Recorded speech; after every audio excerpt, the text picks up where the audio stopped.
This seminar is for educational purposes only. It is not a substitute for professional medical advice or treatment. Consult with your medical provider for medical advice or treatment. Although the presenters try to keep the information in this seminar as accurate and timely as possible, the speakers and Mather Hospital assume no duty to ensure the seminar is error-free. The speakers and Mather Hospital are not responsible or liable for any claim, loss, or damage resulting from you viewing this seminar. Good afternoon, everybody, and thank you for joining us for our HealthyU Webinar Series. Today's topic is protect your body composition during weight loss. At any time during the presentation, please feel free to enter any questions you may have using the Q&A feature at the bottom of your screen. We will answer as many questions as we can within the time allotted once the presentation concludes. Today's presenter is Danielle Johnson. Danielle completed her bachelor's degree in nutrition as well as a dietetic internship at LIU Post, specializing in community nutrition. She also completed her master's degree in nutrition from Stony Brook University, specializing in integrative nutrition. She is passionate about holistic health, utilizing mindfulness and movement strategies as an adjunct to nutrition. Danielle also has certifications in yoga, personal training, corrective exercise, and is working on her doctorate degree in exercise science and sports nutrition. Danielle, I'll hand it off to you. Thank you, Jonathan. Hello, everyone. I'm Danielle. Today, we're going to talk about protecting your body composition during weight loss.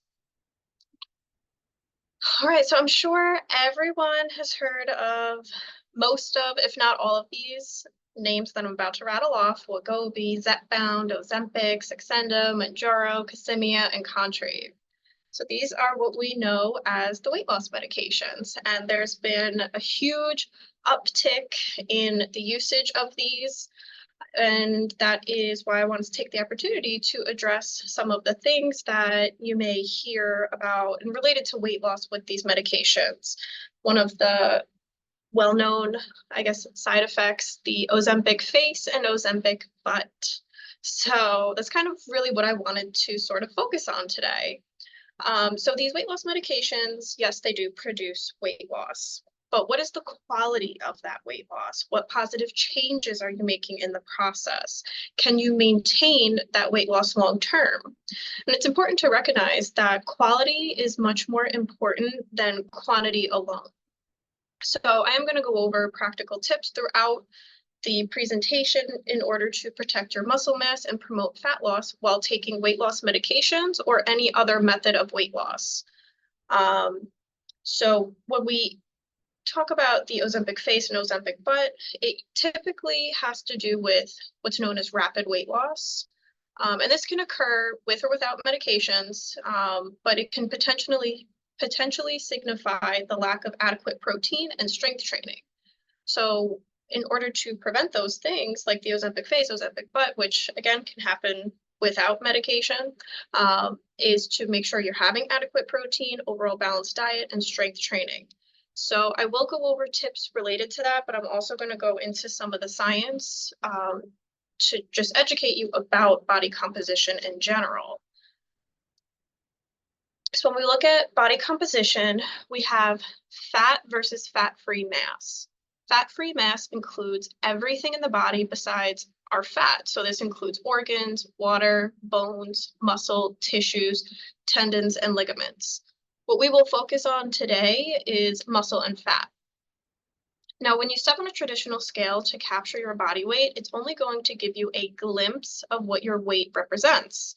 And this is why you may hear healthcare professionals, mainly dietitians, saying that the number on the scale is not the most important factor in relation to your health, which might sound a little bit crazy, but what really matters is, what does that number represent? What is the makeup of your body composition?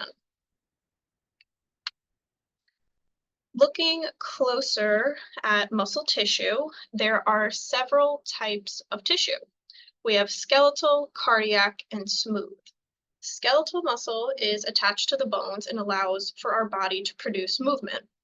The skeletal muscles are under our conscious control, which means that they are voluntary. So we might not always realize when we're thinking about it, but we need to think in order to move the body. Cardiac muscle is muscle that's specific to the heart. The heart contracts and relaxes without our conscious awareness, so this falls into involuntary. We don't need to think about it in order for it to work. And then there's also smooth muscle, which is located in various internal structures like the digestive tract, our uterus, blood vessels like arteries and veins. And this is also considered involuntary. So we do not need to think about what those muscles are doing. They just work on their own. In general, there's over 600 muscles in the body. So we have a ton of them, and it's definitely important to make sure that we're maintaining their health. In general, the tissue of muscles is very dense and heavy. And in a couple slides, I will show a picture of fat versus muscle just so that you can see the difference. One of the benefits of muscle tissue is that it acts as an engine in consuming energy. So as our muscle mass increases, the rate at which you burn calories increases, which affects our metabolism in a positive way. It increases our metabolism, which helps to reduce body fat in the weight loss process, as well as maintain a healthy body weight. Depending on how you look at it, one of the downsides of increasing muscle mass is that it can cause an increase in your weight, but that doesn't necessarily mean it's a bad thing. It just sometimes people get a little, frustrated when they see that number on the scale go up. But again, you don't realize that it could be related to muscle, depending on your journey. So when we're talking about muscle mass, this includes smooth muscle, skeletal muscle, and water contained in the muscle. So muscle is made up of water and protein. Looking a little bit deeper into skeletal muscle, this is what's grown and developed through exercise. So when we're in the gym or working out at home, wherever it may be that you're exercising, that is the type of muscle that you are growing. It takes time to build that muscle. It can take a month just to build 1 pound of muscle. It's not an easy feat. So when it comes to this process, patience is extremely important. The skeletal muscle also makes up about 40% of our total body mass. So it, makes up a bulk of our weight. Skeletal muscle is responsible for every single movement in your body. It works together with the brain and nerves, and it's known as the neuromuscular system. So if you are wanting to move one of your body parts, the brain will send a message to motor neurons, which is located within the muscle cells. It will trigger the release of a chemical called acetylcholine from the presynaptic terminals in the brain. And then the muscle responds to the acetylcholine by contracting. So this all happens within like microseconds, and it's not anything that we're completely aware of, but this is what's going on behind the scenes. Skeletal muscle is important for mobility, balance, and strength. So it helps to maintain your posture. It's a part of breathing, like I said, movement. It's a key tissue in whole body glucose homeostasis, meaning that our muscle helps to regulate our insulin as well as our glucose levels, our blood sugar levels. And the skeletal muscle is also a major site for what's known as lipid oxidation, aka fat burning. The skeletal muscle is fueled by carbohydrate and it is repaired by protein. So this is why having a balanced diet is definitely important, because the carbohydrate will give your muscles the energy that it needs to do the work. And then having the protein afterward is what helps to repair it, because every time you work out your muscles, there's going to be, it's technically considered damage to the muscle tissue, and the repair is what helps it to grow. We also need electrolytes for the muscles to function properly. So this includes calcium, magnesium, potassium, and sodium. So this will be involved with muscle contraction, balancing pH levels, maintaining the hydration in your muscles, maintaining your heart rate and your blood pressure. So all of these things work together. And again, this is why it's important to have a balanced diet, making sure you're getting food from all food groups and focusing on getting these nutrients through your diet. It's really not about, looking for another supplement to add to your regimen in order to make sure you're doing all these things. It'd be wiser to take a look at your overall dietary pattern and make sure you're getting these necessary nutrients through your diet before adding in any supplements. And of course, speaking to a healthcare professional about it as well. Now, looking at the fat tissue. So believe it or not, fat is essential. We do need it to a certain extent. The issue is just when we have too much of it or too little.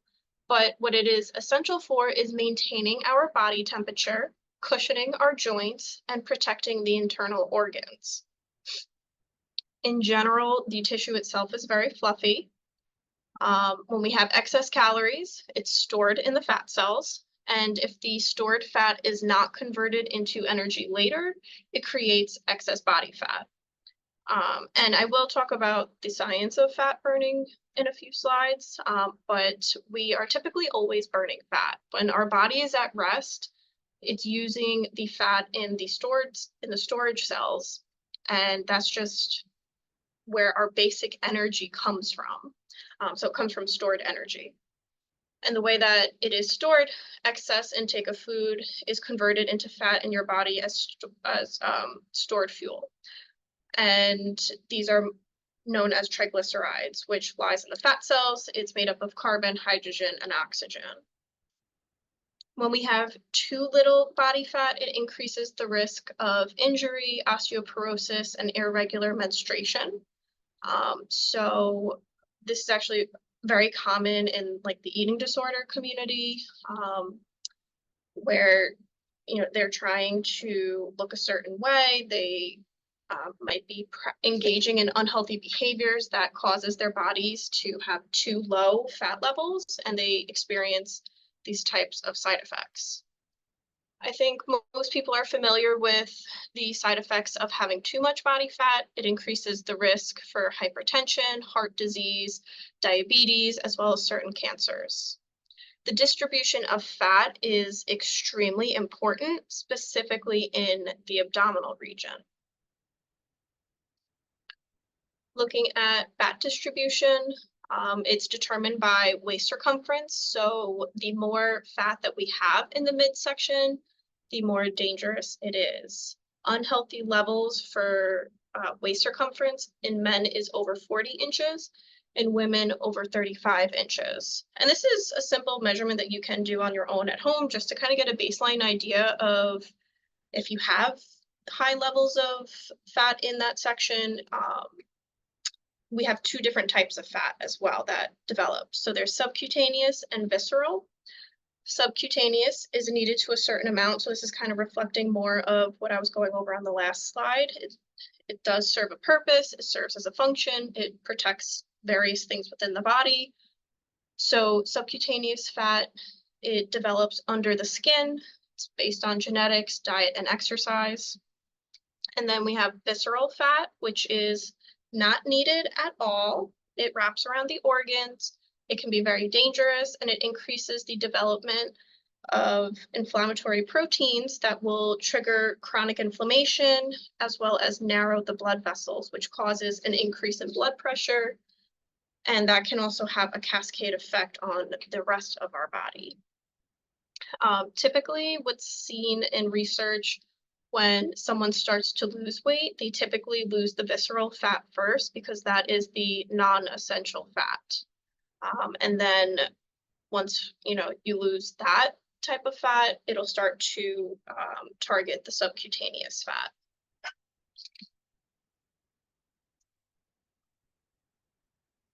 So what is a healthy body composition? This can definitely vary. It's different for men versus women. This can also change within our age, as well as our activity level. But this is kind of just like a general consensus. So looking at men, about 45% of the body is muscle tissue, about 3% is essential fat, about 12% is the non-essential storage fat, 15% is bone, and 25% is other, which is like your organs, blood, and other such stuff. For women, it's about 36% muscle tissue, which is less than what we see in men. That's very average. Essential fat 12%, so it's a little bit higher than men. One of the reasons being is because women, they carry babies, and we do need to have a certain amount of fat, like I mentioned before, in order to menstruate properly, as well as just be fertile in general. Research does show that if we are too lean as women, it can impact our fertility. And there is some science to show that, you know, if you are too lean as a woman, if you do put on a little bit of fat, it actually increases your fertility. And there's also the other end of the spectrum. When we have too much fat, it can impact fertility, and seeing weight loss or fat loss can improve fertility. So there is a lot of science surrounding it. I don't know the exact numbers in terms of like the percentages for that, but just kind of keep that in mind. The non-essential fat is, again, a little bit higher in women than men. It's 15%. Bone is a little bit less than men, 12%. And then the other in women is equal, 25%. So the non-essential fat, the storage fat, this is what I was saying before. It provides our bodies at rest with our baseline energy so that we just kind of have energy throughout the day to breathe, blink, speak, just basic stand up. That all comes from our fat storage. So our non-essential fat typically is always going to be pretty secure unless we are truly malnourished and we are truly in a starvation state. So if I remember correctly, our storage fat typically can be up to like 11,000 calories that are stored within the body. So if we were to be on like a deserted island and we're starving, that is what can kind of keep us afloat. And that's why we can survive longer without food versus water, because our water stores are a little bit different. They do get depleted much faster. So this is a body fat chart for men and women. You can definitely find this on Google. This is very readily available. I'm not going to go over all of these numbers, but just know that our like levels can change based on our age group, which I'll talk a little bit about that more in a couple slides. But we have lean, ideal, average, and above average. There's nothing wrong with being average. It can sometimes be really difficult to get into the ideal and extremely difficult to get into those lean categories. If you're just, you know, average person, average body fat percentage is definitely a great target. If you can get into ideal, that's great as well. I will say it's definitely really hard in our society today with just how overwhelmed we are as a society in terms of work and stress, and how difficult it can be to have like the perfect exercise plan or the perfect nutrition plan. So sometimes aiming for average really isn't that bad. We definitely want to stay out of the above average category. And typically the lean categories really are like professional athletes. It's really hard to get into that unless you're like a bodybuilder, power lifter, or a professional athlete, or just have really, really great genetics. Okay, so analysis of body fat composition. So looking at the picture on the left, these two people are the same height and same weight, but the way they present physically can look very different, and this has to do with your body composition. So they both have 50% of other, but they have varying levels of muscles and fat. So the man on the left is 35% muscle, 15% fat. The guy on the right is the exact opposite, 15% muscle, 35% fat. So it can make a drastic difference in how you look. And I don't know about anyone else, but I have been on my own weight loss journeys before where I've weighed similar weights in my lifetime, but looked significantly different because of the nutrition and exercise patterns that I was engaging in at those times. And then the picture on the right shows an example of 5 pounds of fat versus 5 pounds of muscle. So like I said, the fat tissue is dense. I'm sorry, not dense. It's light and fluffy. So it tends to take up a lot more room, where muscle is dense and heavy. So it takes up a lot less room. And that's why it can look very different amongst these two people. So when you lose 5 pounds of fat, it can look significantly different. Where like if you were to gain 5 pounds of muscle, it again looks different. An interesting thing about people with obesity is they do tend to have more muscle due to an increased demand of load on the body. So, carrying more weight around requires more muscle. So the body will, develop that muscle in order to, move itself.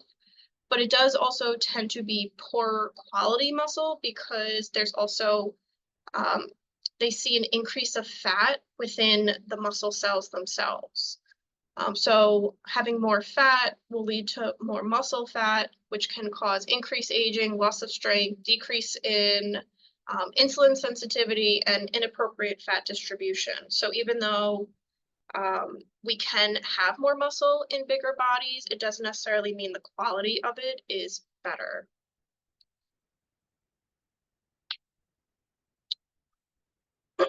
So how does fat burning work? Like I said before, we're kind of technically always burning fat. That's just what the body does.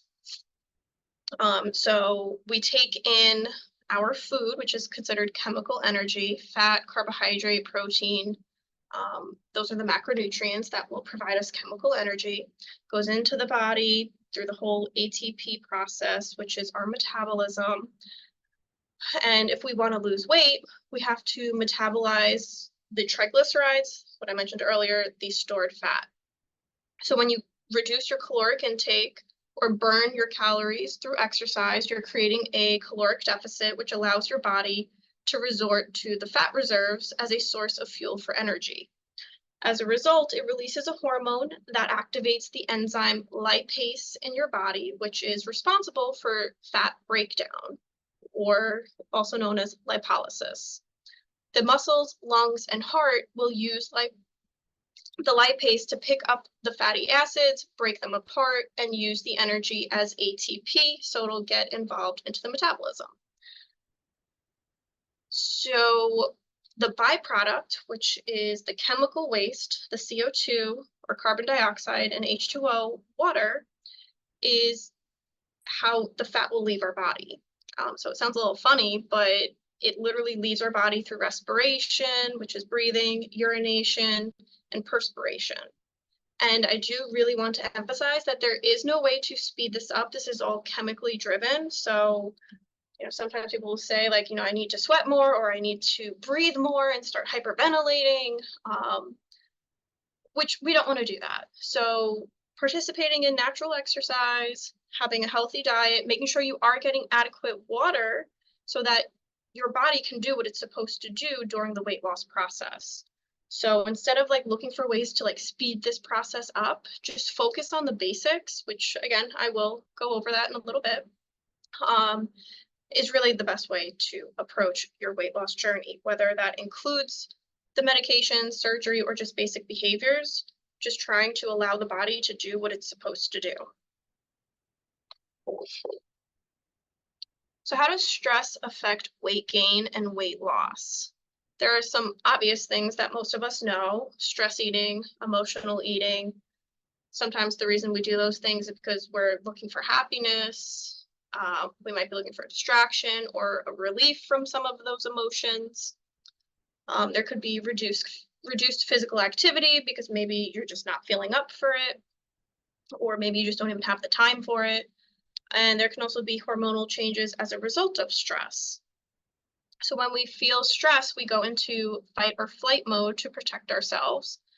There will be hormones released to divert blood away from the digestive tract and toward the muscles and organs that are essential for survival. So digestion will slow down. Because of this, cortisol is released. It will temporarily increase your blood glucose to give energy to deal with whatever the stressor is at that time.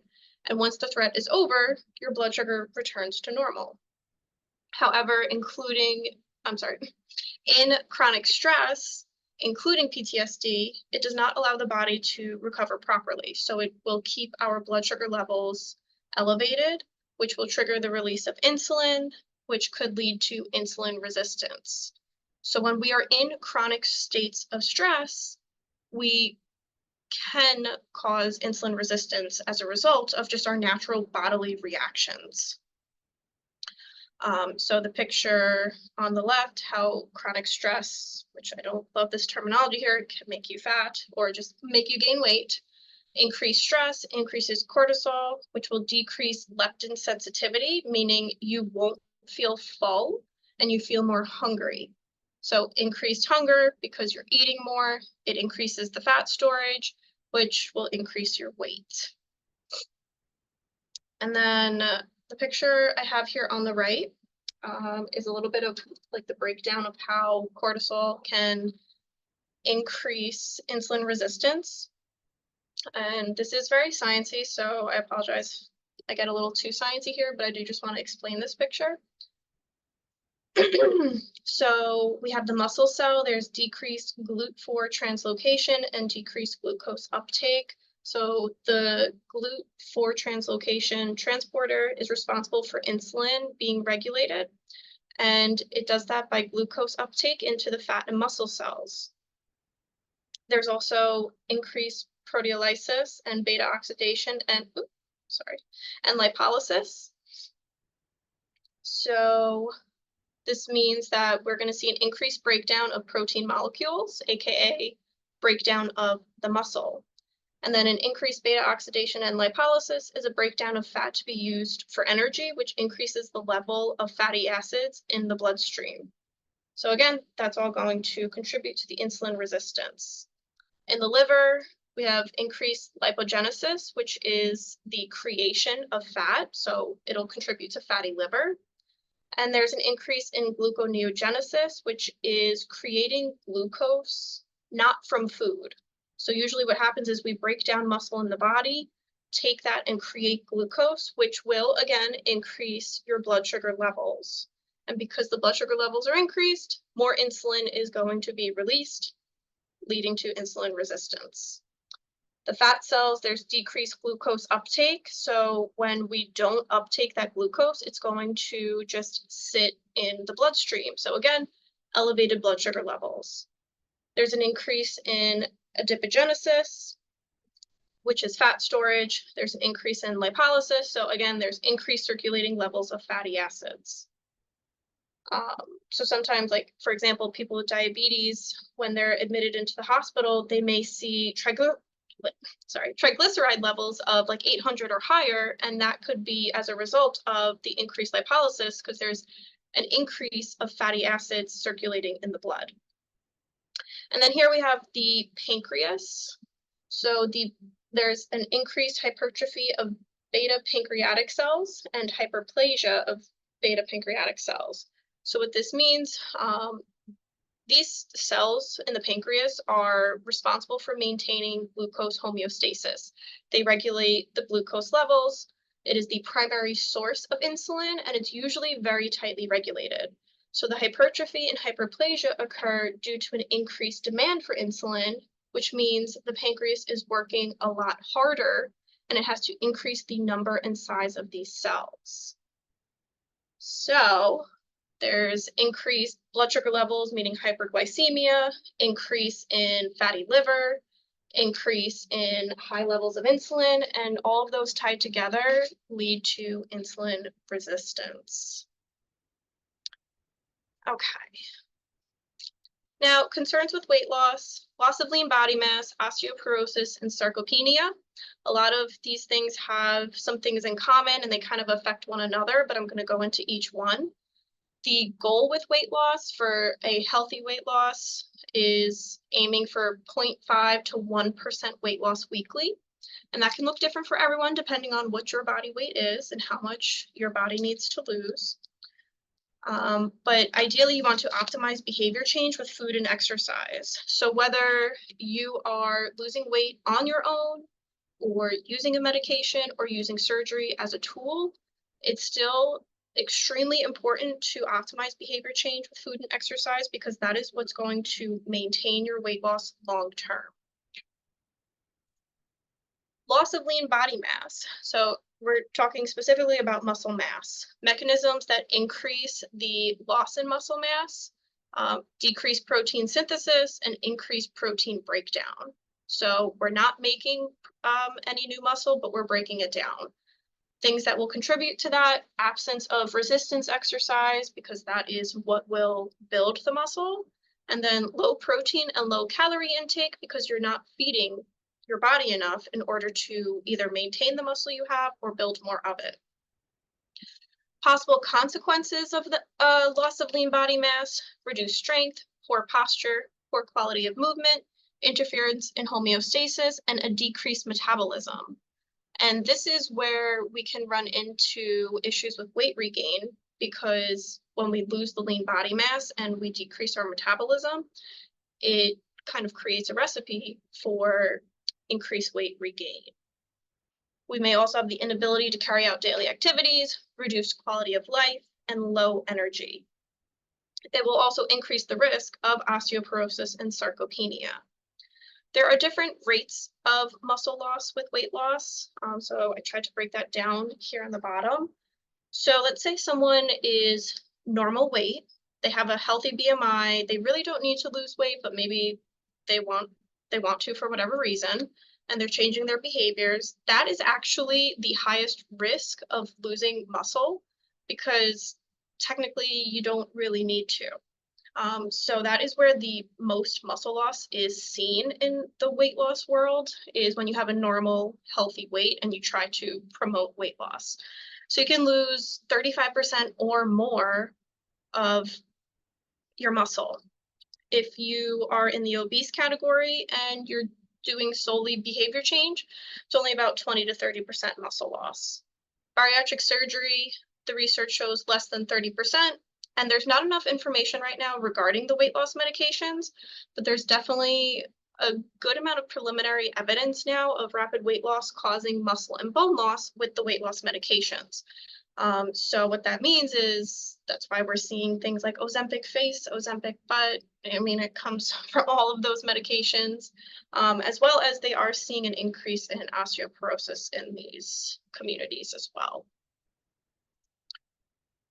Osteoporosis, so some common symptoms: stooping or loss of height over time, joint pain and bone tenderness, sudden onset of back pain, fractures with little or no trauma. So instead of falling down, maybe you're just walking and you feel something weird happen and it was a fracture. There's little to no trauma, you're just kind of, existing and you have a fracture. So osteoporosis is an increased risk with rapid weight loss because calcium and vitamin D are depleted. When you are having a decrease in your calories, there's usually also a decrease in the nutrients that you're taking, specifically calcium. Vitamin D is needed to increase the absorption of calcium in the intestines, and when we have low vitamin D, it reduces the absorption. Another natural thing that happens as we age is the absorption of calcium in the intestines decreases, because it's just a natural part of aging. To mitigate osteoporosis, whether you have it or are just at risk, incorporating strength training. The mechanical loading stimulates bone formation. So when we're overweight or obese, our body's kind of naturally mechanical loading the bones. But when we're taking weight off, we need to replace it with something like resistance training, whether it's using resistant bands, body weight, dumbbells, barbells, machines. All of those things are strength training. And then, of course, adequate intake of calcium and vitamin D. So one of the important factors for preventing osteoporosis is just limiting muscle loss in the weight loss journey. Sarcopenia is the gradual loss of muscle mass, strength, and function. It affects the musculoskeletal system. So there's a decrease in number and size of the muscle fibers. As we age, we do naturally tend to lose muscle mass and strength in as early as our 30s and 40s, but we tend to see a faster progression once we hit 65 and older. It is something that we can preventively stop, through the use of strength training. But if we don't, we can lose as much as 8% muscle mass each decade or even more. And if you do develop sarcopenia, it can cause it at a much faster rate. And this is kind of where survival of the fittest comes in, because there is an association between skeletal muscle mass and long-term all-cause mortality. So people with sarcopenia tend to have worse outcomes with comorbidities and mortality. Some signs and symptoms: loss of stamina, difficulty performing daily activities, walking slow, trouble climbing stairs, poor balance, increased falls, decrease in muscle size. So there's some overlap here related to osteoporosis and the loss of lean body mass. Some mechanisms of action, like some of the things that might contribute to sarcopenia: insulin resistance, reduction in hormone levels, which again is just a natural part of aging, the decrease in ability to digest our protein and turn it into energy, which is again also just kind of like a natural thing with aging, decline in number of nerve cells that send messages from your brain to your muscles, telling them to move. So there's some things that are not within our control, but research does show that you can slow the progression by, again, eating healthy, exercising, and just also basic routine care and seeing your providers to make sure that you're aging gracefully. Now, with all of that being said, there still are benefits to weight loss. I just kind of wanted to highlight some of the things that can occur if we are not taking appropriate care of ourselves during the weight loss process.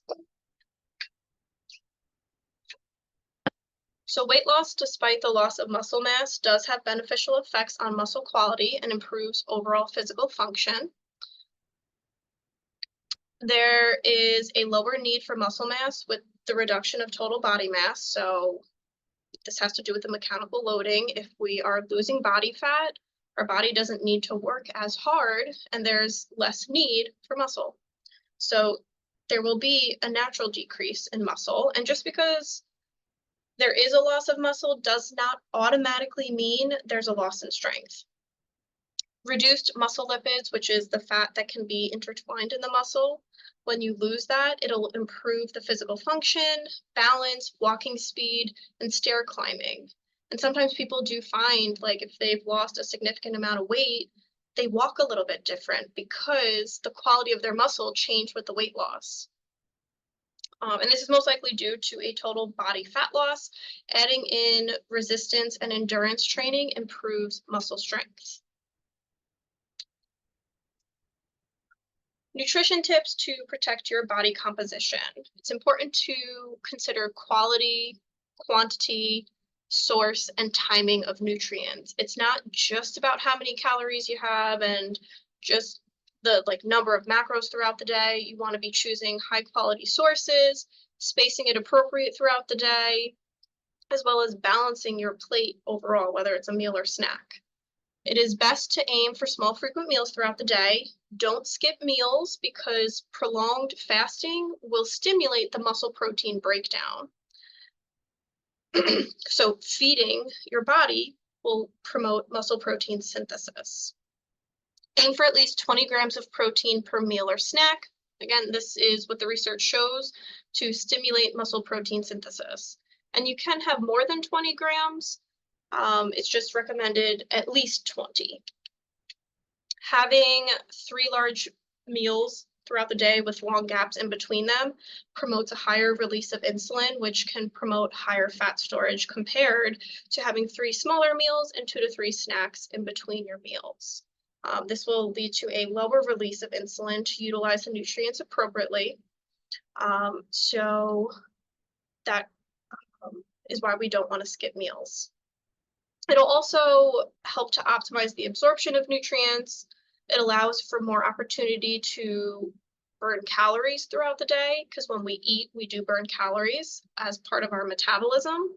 It's not a large contribution, but we would burn more calories having, let's say, eating 5 to 6 times a day versus eating once a day, twice a day, 3 times a day.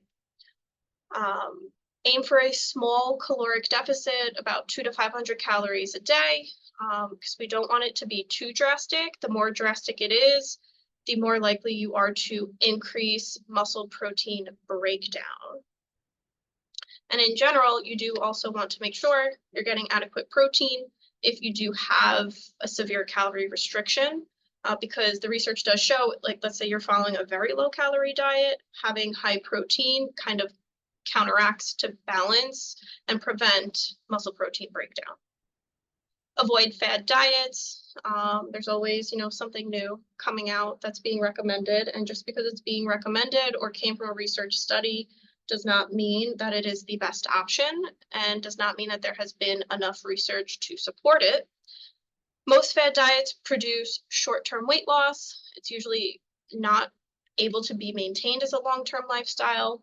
It can impact your performance in the gym or if you play sports, increases the loss of muscle mass, increases weight cycling, and can have a negative impact on your mental health, specifically through body image. And most often, these fad diets promote unhealthy relationships to food, exercise, and body, and leave us very confused about what we should be doing. So this example day of eating is actually one of my own diet recalls, just to kind of show like how to spread things throughout the day. You can still make things taste really flavorful. I am a huge supporter of making healthy food taste good. So 6 a.m., have breakfast, Greek yogurt, which is going to be higher in protein than regular yogurt, with half banana, 3/4 cup of blueberries. So you get 2 servings of fruit right there, tablespoon of almond butter, cinnamon, and a little bit of dark chocolate chips just for some flavor and some crunch. 9 a.m., have a snack, protein bar. 1 p.m. for lunch, 4 ounces of grilled chicken breast, which will provide 28 grams of protein, marinated in a low sugar barbecue sauce with 1 small roasted potato, 12 roasted asparagus spears. 4 p.m. snack, 3 slices of deli turkey with a cucumber sliced with vinegar, olive oil, salt, and pepper. Then 7 p.m. dinner, 3 ounces of shredded pork, slow cooked in low sugar barbecue sauce, tablespoon of guacamole, half a cup of salad, which was a salad kit, 1 mini whole wheat tortilla, 1 cup of roasted cauliflower seasoned with paprika, cumin, salt, pepper, nutmeg. So you can see, like, everything that I have here includes a source of all the food groups, and I definitely did not leave out the flavor. So all these things tasted great. They keep me very satisfied, and they give me a lot of energy. So some exercise tips: full body exercise routines, target large muscle groups. This will allow you to activate more muscle fibers and burn more calories. Incorporate standing versions of an exercise because you'll activate more of your core muscles and burn more calories.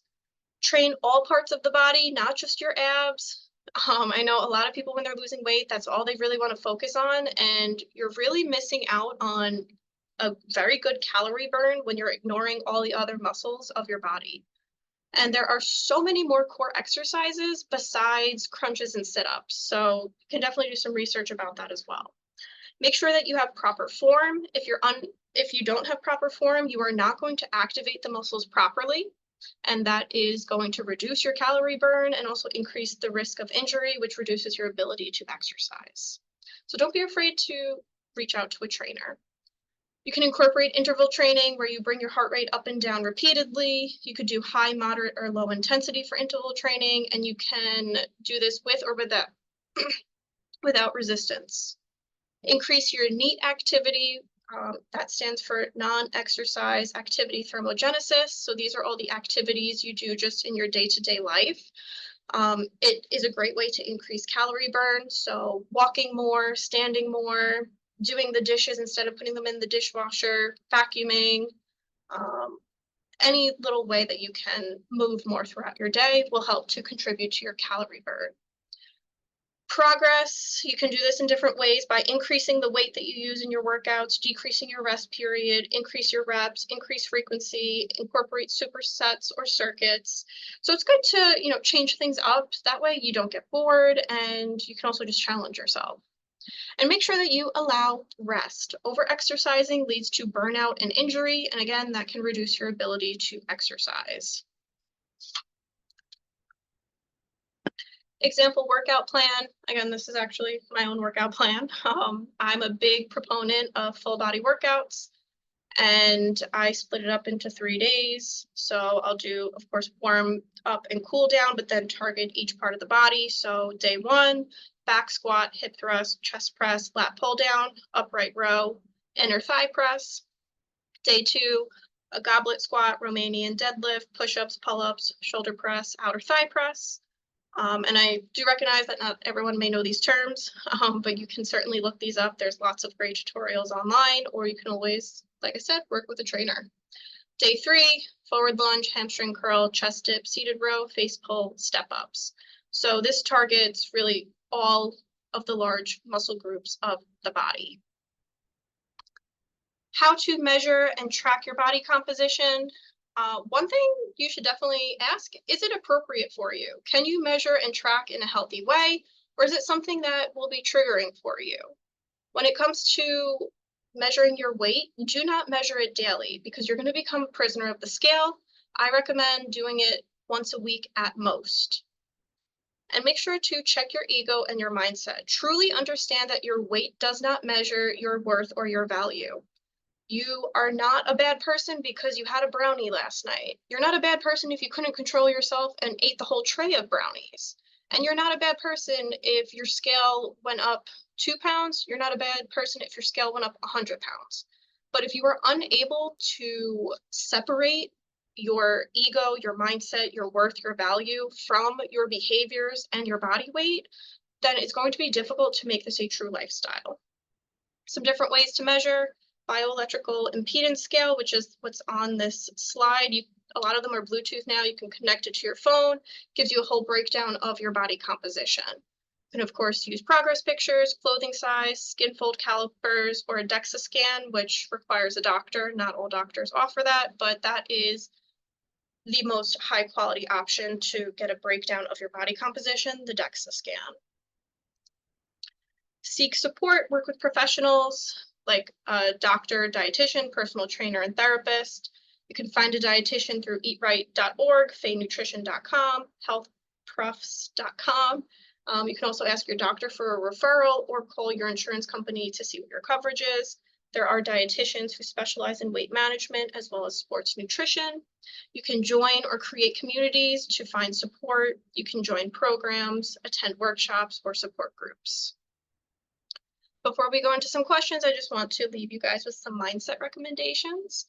Take accountability. No change leads to no change. I often talk with patients all the time that say, I'm taking the medication and it's not doing anything. And I often tell them, well, what are you doing? Because you need to make a change in order to see a change. The medication is only a tool and it will not make the changes for you. Another thing with these medications, I often hear people say, I don't feel nauseous, it's not working. That is not the goal. The goal is to regulate your hunger, not eliminate or avoid it, whether that's through the absence of it or replacing it with nausea. Be patient and trust the process because it can take up to 12 weeks to notice visible changes in the body. Do not say that you already know everything about nutrition and exercise because I promise there's always more to learn and reinforcement is necessary. I am in the profession myself. I only need a bachelor's degree to be a dietitian. I chose to do a master's because I wanted to learn more. I chose to do a doctorate because, again, I just wanted to keep learning. When we have that positive growth mindset, it makes the journey that much more enjoyable and worthwhile. Promote flexible thinking because all or nothing thinking can sabotage your success. Focus on system versus goals. Goals will set directions, but the systems are what you do to get to your goal, essentially your behaviors. And if you have a setback, ask what you can learn from it. Do not let it derail you. Get back up and keep going. And I do see that there's some questions, so I will leave some time for that. Awesome. Thank you so much, Danielle. That was such a great presentation. And yes, if anybody has any questions, you can enter them in the Q&A feature at the bottom of your screen. All questions will remain anonymous to protect your privacy. I can answer the first one here. Yes, so for a copy of the recording, you can either find it on our website or on our YouTube channel. And that should hopefully be up by the end of this week. Okay, so some of the questions. Can you talk about how body fat is calculated? Um, to be honest, I don't know like the mathematical equations for that. I mean, a lot of it now is automated in terms of like using different scales. You can use like skin calipers, which is like a physical measurement, but it's really not used all that often anymore. So most of the way body fat is calculated is through the use of different scales and technology. So I wouldn't really worry too much about how it's calculated, but you can use different methods to calculate it.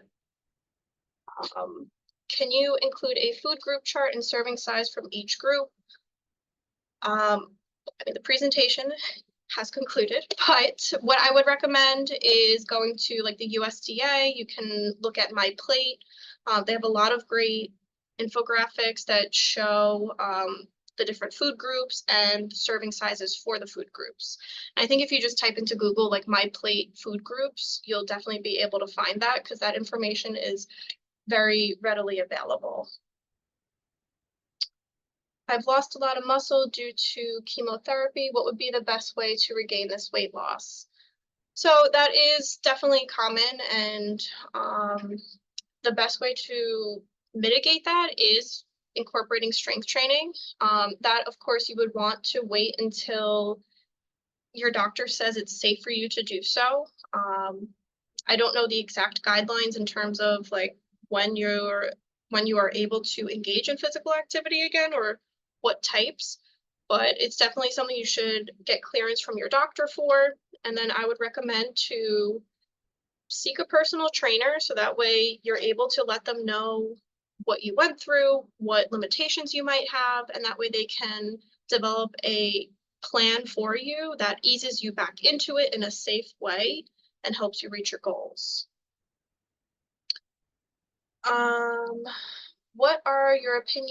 What's your opinion of intermittent fasting? Are there benefits? So there's definitely a lot of mixed information regarding intermittent fasting. I personally believe it is a glorified excuse to skip meals, and majority of the people I see that do intermittent fasting doesn't last long term. They regain their weight. So I do consider it a fad diet.